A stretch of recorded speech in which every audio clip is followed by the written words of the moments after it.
Hello guys, कैसे हो आप लोग। आई होप आप सभी अच्छे होंगे। हम भी ठीक हैं। तो चलिए स्टोरी को आगे बढ़ाते हैं। अनाया का घर। अनाया के घर में सारे रिचुअल्स शादी का स्टार्ट हो चुकी थी।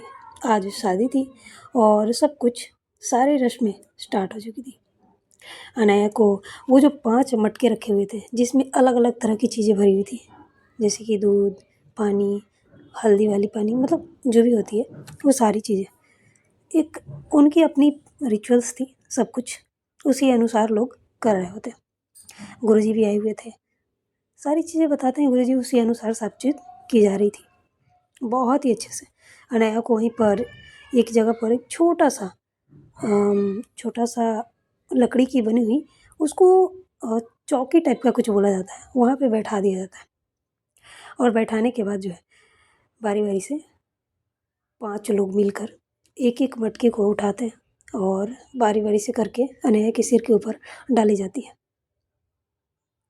वहाँ का वो जो नज़ारा था ना, एक अलग ही था, जैसे मानो किसी राजकुमार का जलाभिषेक की जा रही हो, ऐसा फील हो रहा था वहाँ का नज़ारा देखकर। बेहद ही अच्छा। वहाँ पे काफ़ी सारे गेस्ट, फैमिली मेम्बर्स सभी थे। सभी इस नज़ारे को देख रहे थे। कुछ तो कैमरे में ये सारी चीज़ें कैप्चर भी की जा रही थी। प्रिया भी वहीं पे खड़ी थी, रिया के पास ही खड़ी थी। हालांकि रिया की नज़र अनया पे ना होकर रिया पर थी, सॉरी प्रिया पर थी, और प्रिया की नज़र सिर्फ अनया पर थी। उसकी बचपन की दोस्त, बचपन की नहीं कह सकते थे, इधर लगभग 12 साल की उम्र में वो दोनों मिले थे एक सड़क पर। प्रिया सड़क पर किनारे, कह सकते हैं कि एकदम करीबी हालत में, कह सकते हैं जो अनाथ है उसके लिए क्या ही कहना। पेट पालने के लिए एक बच्चे को क्या किया जा सकता है। सड़क के किनारे प्रिया बैठी हुई थी और खाने पीने की चीज़ें क्या इंतज़ार कर रही थी, जैसे कोई कोई आते जाते रहता है रास्ते में, तो कुछ कुछ कह सकते हैं। अनया गाड़ी में अपने माता पिता के साथ बैठी हुई थी और वो लोग मंदिर की तरफ जा रहे थे, और रास्ते में ही वो लोग प्रिया को देखे थे। या यूँ कहूँ कि सिर्फ अनया की नज़र प्रिया पे पड़ी थी। प्रिया की हालत बहुत ख़राब थी, बहुत ही ज़्यादा। कुछ कपड़े इधर उधर से फटे हुए थे, लेकिन फिर भी एक मासूम सी बच्ची, 12 साल की उम्र के बच्चे कितना ही मैच्योर होते हैं। अनया अपने पापा को गाड़ी रोकने के लिए कहती है। उसके पापा कार रोकते हैं। अनया बिना कुछ कहे गाड़ी से निकल जाती है। निकलने के बाद दौड़ते हुए प्रिया के पास जाती है और जाके जस्ट उसके सामने ही बहुत ही अच्छे से बैठ जाती है, जैसे आलती पालती मारकर बैठ जाती है और बैठकर उसको देखने लगती है। प्रिया जब उसके सामने कोई आता है ना तो वो डर सी जाती है और खुद में ही सिमट जाती है। जब वो नज़रें उठाकर देखती है तो जस्ट उसके सामने उसी की उम्र से थोड़ी सी बड़ी एक लड़की आकर बैठी हुई थी। अनाया एक टक सिर्फ प्रिया को देखे जा रही थी और प्रिया डेरी सहमी अनाया को देख रही थी। ना जाने क्या ही उसने देख लिया था। अनाया के मम्मी पापा भी कार से निकलते हैं और बच्चों के पास आते हैं तो देखते हैं कि उनकी बेटी एक लड़की को बड़ी गौर से देखे जा रही थी। उसकी मम्मी अनाया के पास जाती है, कहती क्या हुआ बेटा। मम्मी, हाँ मम्मी, मुझे बहन मिल गई। क्या? हाँ मम्मी, आपको पता है स्कूल में ना मेरे फ्रेंड जो हैं उनके छोटा भाई छोटी बहन सबके हैं, बस मेरे नहीं हैं। और देखो मुझे मेरी छोटी बहन मिल गई। अनया की मम्मी प्रिया की तरफ देखती है। प्रिया की हालत को देखकर उन्हें भी अच्छा नहीं लगता। वो प्रिया के पास जाती हैं और कहती हैं बेटा तुम्हारे मम्मी पापा कहाँ हैं। प्रिया उनके तरफ देखती है और थोड़ी सी, होता नहीं है कुछ लोगों को अनजाने इंसान को देखने के बाद बच्चे डर से जाते हैं, और प्रिया तो अकेले ही सारी चीज़ें स्ट्रगल कर रही थी, खाने पीने को लेकर सारी चीज़ें अकेले करना। और कई ऐसे लोगों से मिल जाते हैं हम जो उनके बिहेवियर अच्छे नहीं होते हैं और जिस कारण मन में डर सा बैठ जाता है, और सेम वही प्रॉब्लम थी प्रिया के साथ। प्रिया डर सी जाती है और पीछे की तरफ होने लगती है। अनाया जब ये देखती है तो अपनी मम्मी को रोकते हुए कहती है मम्मी डर रही है, आप मत जाओ उधर। अनाया धीरे धीरे प्रिया के पास जाती है। प्रिया अनाया को जब देखती है तो कहीं ना कहीं अपनी उम्र की होने के कारण शायद वो शांत हो जाती है और वो अनाया को बस देखे जा रही थी। अनाया उसके पास जाती है, उसके साथ ही बैठते हुए कहती है, हाय, मेरा नाम अनाया है, तुम्हारा नाम क्या है? प्रिया कुछ नहीं बोलती। अनाया कहती है, देखो, डरो नहीं, लाइक तुम मुझे अपनी बड़ी बहन समझ सकती हो या भाई कह सकती हो, क्योंकि अनाया को बचपन से ही लड़कों की तरह ही पाला गया था। उसके माँ बाप बचपन से देखने के बाद कोई नहीं कहेगा कि एक लड़की है, क्योंकि बचपन में लड़का हो या लड़की हो, शरीर उतने ज़्यादा डेवलप नहीं हुए होते। तो एक लड़की को लड़के बना के भी रखा जाए तो कोई समझ नहीं पाएगा। और यहाँ पर सेम यही चीज़ थी। अनाया भले ही अपने आप को लड़की बड़ी बहन बता रही हो, लेकिन प्रिया कंफ्यूज थी। एक लड़का मतलब लड़कों जैसे दिखने वाला इंसान अपने आप को लड़की क्यों बता रहा है, बहन क्यों बता रहा है, मतलब इस तरह की चीज़ें उसके दिमाग में चल रही थी। तो अनाया कहती है, देखो, तुम मुझे चाहो तो भैया भी कह सकते हो।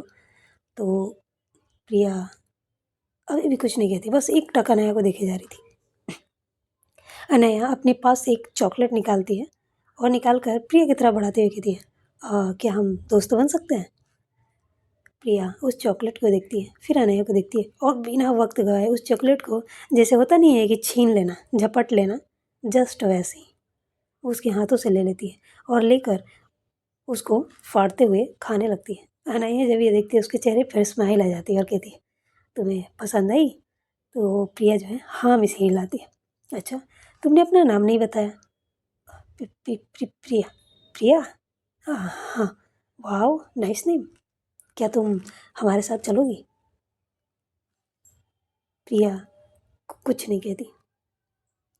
फिर अनया कहती है, मैं तुम्हें बहुत सारी चॉकलेट दूंगी, चॉकलेट भी दूंगी, बहुत सारी खाना भी दूंगी, अच्छे कपड़े भी देंगे। ये देखो तुम्हारे कपड़े फट गए हैं ना, देखो मेरे कपड़े कैसे हैं, अच्छे हैं ना? प्रिया हाँ में सिर लाती है, कहती है, हाँ तुम्हें भी ऐसे कपड़े मिलेंगे, बस तुम्हें मुझे मेरी दोस्त बननी होगी। प्रिया जब ये सुनती है ना तो कह सकते हैं, अब सोचो कि एक मासूम सी बच्ची जो दूसरे के भरोसे, मतलब एक होता नहीं है कि मांग कर खाना खा रही हो और अचानक उसे बोले कि हम खाना देंगे, कपड़े देंगे, रहने को घर देंगे, तो किस बच्चे को या किस इंसान को ये चीज़ लालच नहीं होगी कि नहीं मुझे ये सब चाहिए, जिस चीज़ के लिए मैं स्ट्रगल कर रही हूँ वो मुझे मिल रही है तो मुझे क्यों नहीं चाहिए। और यही चीज़ आना प्रिया का मन में आया था उस वक्त, और बिना सोचे प्रिया अनाया के हाथ थामे अनाया के घर तक आ चुकी थी और यहाँ आने के बाद यहीं की होके रह गई थी। ये सारी चीज़ें जो है प्रिया वहीं पे खड़ी होकर अनाया को देखते हुए सोच रही थी और याद कर रही थी। उसकी आंखों में आंसू भरे हुए थे। रिया जब ये देखती है तो प्रिया के कंधे पे हाथ रखते हुए कहती है, प्रिया क्या हुआ? प्रिया अनाया की तरफ देखते हुए ही कहती है, तुम्हें पता है रिया, एक टाइम था सालों पहले, सड़क से मुझे अनाया अपने साथ अपनी दोस्त बनाकर लेकर आई थी इस घर में, और आज का टाइम है दोस्त की जगह मैं उसकी बहन बन गई हूँ। एक बड़ी बहन या बड़े भाई के रूप में उसने मेरा हमेशा साथ दिया, मेरा ध्यान रखा, मेरा ख्याल रखा, हर चीज़ किया मेरे लिए, जो एक बड़े होने के नाते उसे करना चाहिए। हालांकि हम दोनों का कोई रिश्ता नहीं है सिवाय दिल के रिश्ते के। ये बोलते हुए प्रिया की आंखों में बहुत आंसू थे, उसके आंसू नीचे तक गिर रहे थे, गालों से लुढ़कते हुए। रिया उसके आंसू को अपने हाथों से साफ करते हुए कहती है, प्रिया, खून के रिश्ते से बड़ा दिल का रिश्ता होता है, क्योंकि उसमें दिल का रिश्ता कभी भी दगा नहीं देता है। कभी कभी तो खून के रिश्ते भी दगा दे देते हैं, और दिल से जो रिश्ते होते हैं जुड़े, वो बहुत ही पाक होते हैं, सच्चा, जो कभी टूटते नहीं हैं। प्रिया भी ये चीज़ सुनती है, रिया की तरफ देखती है, उसके चेहरे पे स्माइल आती है, कहती है, हाँ कह सकते हैं। तुम्हें पता है रिया, अगर आज ऐसा टाइम आ जाए और मुझे अनाया के बदले खुद की जान भी देनी पड़े ना, तो मैं पीछे नहीं हटूंगी। रिया और प्रिया आपस में बातें ही कर रहे थे। वहाँ पे सारी चीज़ें ख़त्म हो चुकी थी, अनाया नहा चुकी थी और उसे उसके कमरे में भेज दिया जाता है। अनया की माँ अनया को लेकर उसके कमरे तक जाती हैं और कहती हैं, बेटा तुम्हारे कपड़े तुम्हारे कमरे में रख दिए गए हैं, तुम अच्छे से फ्रेश हो लो और फ्रेश होकर जाकर कपड़े वगैरह अच्छे से चेंज कर लेना, ठीक है। माँ मैं हो जाऊँगी, आप जाकर पहले रेडी हो।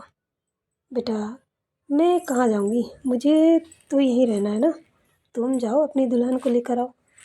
तो अनया कहती है, मम्मी आप नहीं चलोगे क्या? बेटा मुझे यहाँ पे रह के सारी तैयारी भी तो करनी है ना, और वैसे भी तुम्हारे दादू ने बोला था कि हम शादी के बाद डायरेक्ट पुणे निकल जाएंगे। तुम्हारी शादी होते ही कल सुबह हम यहाँ से पुणे के लिए रवाना हो जाएंगे। मम्मी इतनी जल्दी, मतलब शादी होते ही हमें पुणे शिफ्ट होना है? बेटा हम यहाँ पे सिर्फ तुम्हारे लिए आए थे, और तुम्हारे पापा का काम, तुम्हारे दादाजी का सब कुछ तो वहीं पर है ना, और हम ज़्यादा दिन यहाँ नहीं रह सकते। अनया कहती है, ठीक है मम्मी, जैसा आपको ठीक लगे। तो क्या दादी माँ भी नहीं जाएंगी? तो अनया की मम्मी कहती है, नहीं बेटा, हम दादी माँ मैं यहीं पे रहूँगी, बाकी रिश्तेदार भी हैं, हाँ और बाकी के लोग जाएंगे, तुम्हारे दादाजी, तुम्हारे पापा और बाकी के गेस्ट जो हैं वो जाएंगे। ठीक है मम्मी, जैसा आपको ठीक लगे। ये बोलकर अनया जो है कमरे में चली जाती है।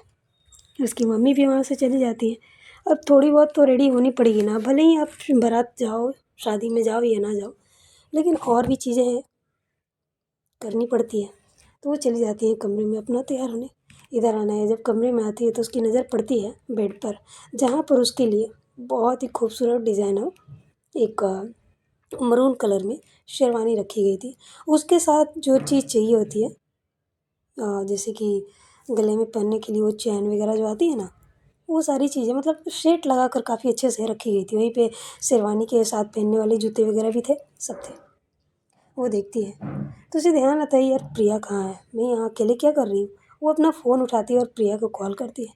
यहाँ पे प्रिया और रिया आपस में बातें कर रहे थे। जब प्रिया का फ़ोन रिंग करता है तो वो नज़रें देखती है मोबाइल पर, तो अनया का नंबर देखकर उसके चेहरे पे बहुत प्यारी स्माइल आती है। वो अपने आंसू को पोंछते हुए कॉल रिसीव करती है और कहती है, क्या हुआ, हमारी याद आ रही है क्या? अनया कहती है, अरे यार तुम लोग हो कहाँ, मैं यहाँ कमरे में अकेली हूँ, जल्दी आओ। प्रिया कहती है, अरे क्या हो गया? अरे कुछ नहीं यार, तैयार भी तो होनी है ना, तुम लोग रेडी हो गए? नहीं अभी कहाँ। ठीक है, पहले तुम कमरे में आओ और अपने कपड़े भी लेते आना, यहीं पे रेडी हो जाओ। अच्छा ठीक है, हम आ रहे हैं। रिया प्रिया को देखती है, प्रिया रिया की तरफ देखती हुई कहती है, वो कमरे में बुला रही है। ठीक है तुम जाओ, मैं भी जा रही हूँ रेडी होने। क्या तुम नहीं जा रही हो? नहीं मैं वहाँ क्या करूँगी, तुम जाओ। ये बोलकर रिया वहाँ से चली जाती है। प्रिया कमरे में जाती है।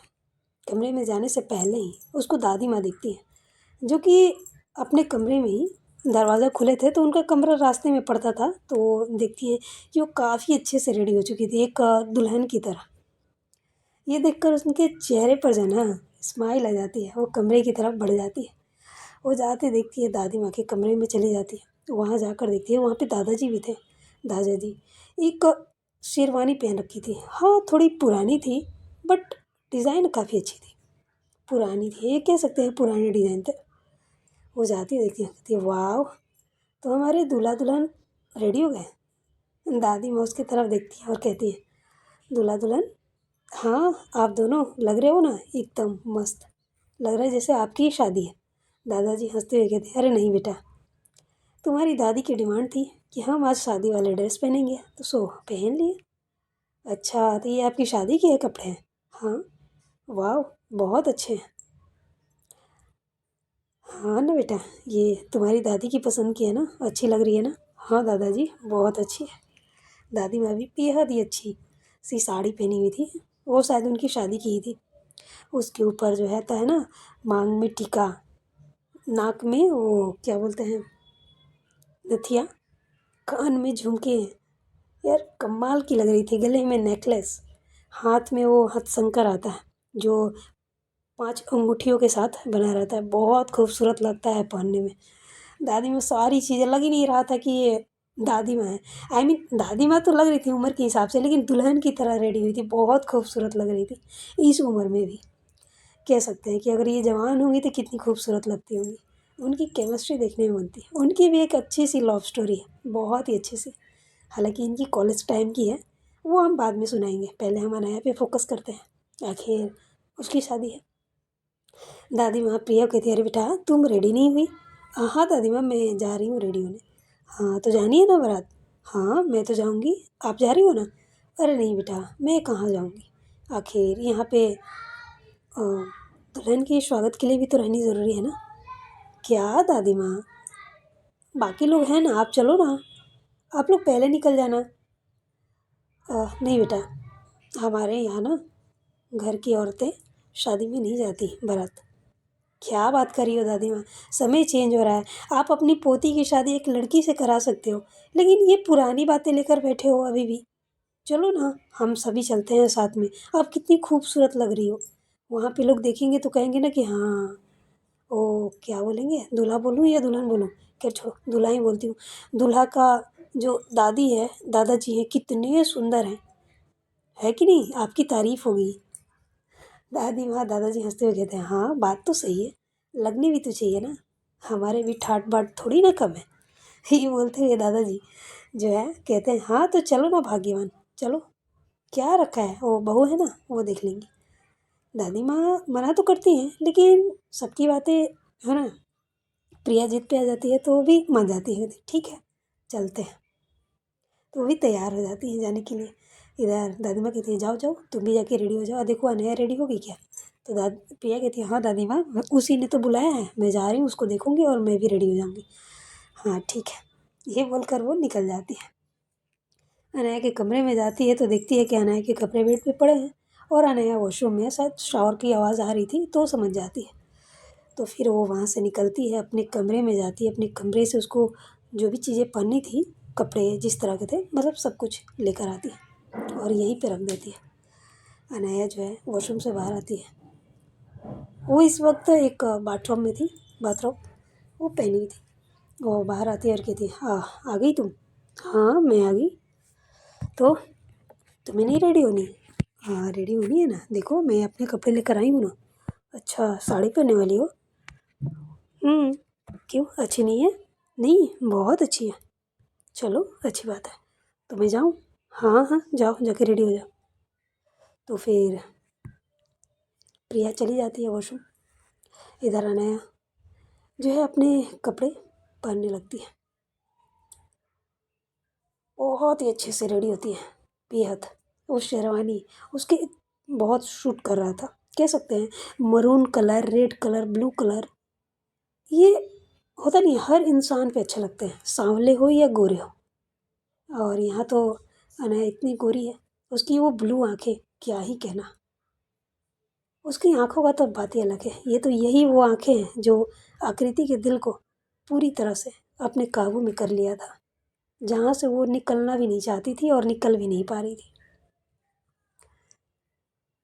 उसकी वो ब्लू आंखें, अक्सर वो ब्लैक गॉगल्स लगा के रखती थी अपनी आंखों को छुपाते हुए, क्योंकि अक्सर लड़के तो लड़के, लड़कियां भी अट्रैक्ट हो जाती थी ये आंखों पर, क्योंकि इंडिया में ब्लू आंखें बहुत कम ही देखने को मिलती। हालांकि अदर कंट्री में, विदेशों में अक्सर ब्लू आंखें बहुत से लोगों को देखने को मिलेंगी, लेकिन इंडिया में बहुत कम, गिने चुने लोगों के पास ही ब्लू आंखें होंगी,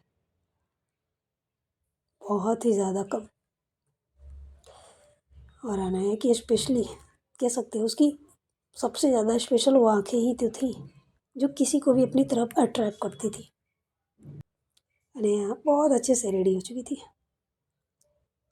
वो मरून शेरवानी डिज़ाइनर थी, बहुत अच्छी लग रही थी। अपने गले में वो गोल्डन चैन जब पहनती है ना शेरवानी के ऊपर, और भी ज़्यादा उसका चेहरा जो है खिल सा जाता है। प्रिया अपने वॉशरूम से साड़ी में जब बाहर आती है ना, तो अनया उसको देखती है और कहती है, वाह क्या कमाल की लग रही है, मुझे लगता है कि आज तुम्हें कोई ना कोई ज़रूर मिल जाएगा। कोई ना कोई का क्या मतलब है? क्यों? अरे देखो तो सही, तुम कितनी खूबसूरत लग रही हो यार, कितने के दिल घायल करने वाली हो आज। क्या नया, तुम भी ऐसी बातें मत करो यार, मुझे डर लगती है। डर? किस बात की डर? यार तुम्हारे पीछे लोग पागल हो जाएंगे, देखो ना तुम कितनी खूबसूरत लग रही हो, और तुमने मरूनी कलर क्यों चूज़ किया? नहीं वो तो आंटी ने दिया ना, मैंने बोला था कि मुझे साड़ी पहननी है, तो तुम्हारे लिए शेरवानी मंगाई थी ना, तो मेरे लिए साड़ी भी मंगा दी थी। अच्छा, मम्मी ने मंगाई? हाँ।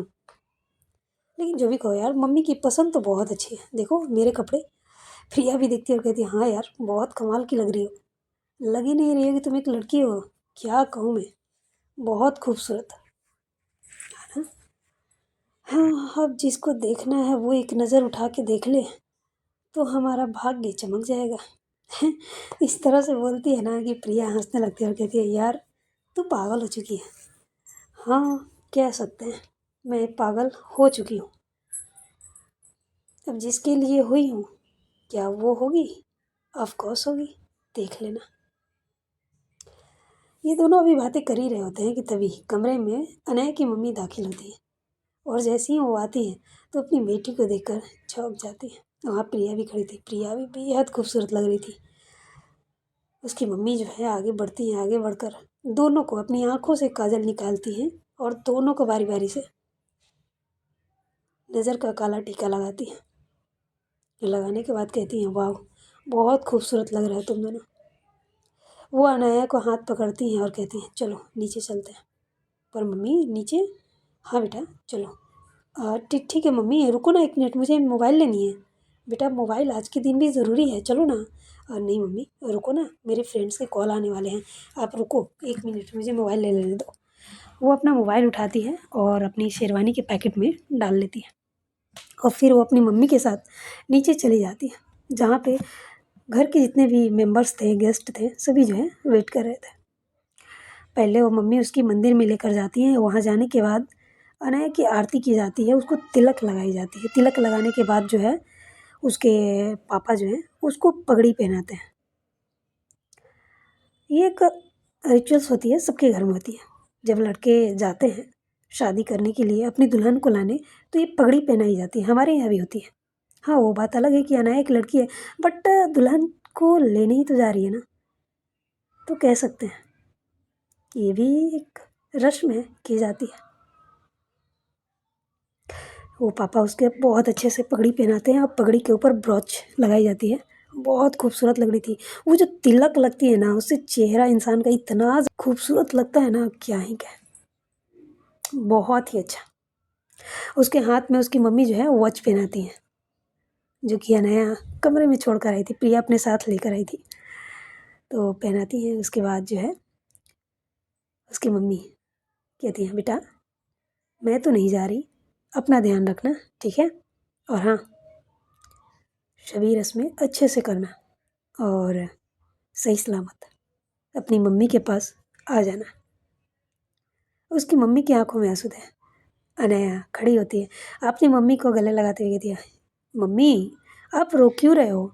मैं थोड़ी ना जा रही हूँ, आपके लिए तो बहू लेकर आ रही हूँ ना, आप खुश हो जाओ, एक से भले दो।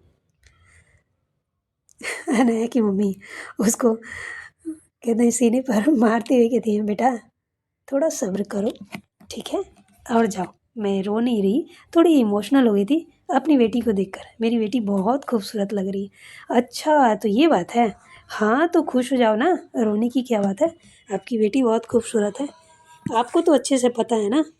कॉलेज में आपकी बेटी की कितनी सारी गर्लफ्रेंड्स बनने के लिए बेचैन रहती थी, वो तो आपकी बेटी है जो किसी को भाव नहीं देती थी। और आपने ये जो ब्लू आइज़ दिए ना मुझे, देखो इसके ऊपर तो कई लड़कियां तो लड़कियां, लड़के भी मरते हैं। अच्छा बेटा चलो ठीक है जाओ। एक्चुअली अनया की मम्मी पापा की आंखें ब्राउन थी। ये जो अनया की ब्लू आइज़ जो थी ना, उसकी अपनी बुआ से मिली थी। हाँ, अनया की बुआ, उनकी आंखें ब्लू हैं।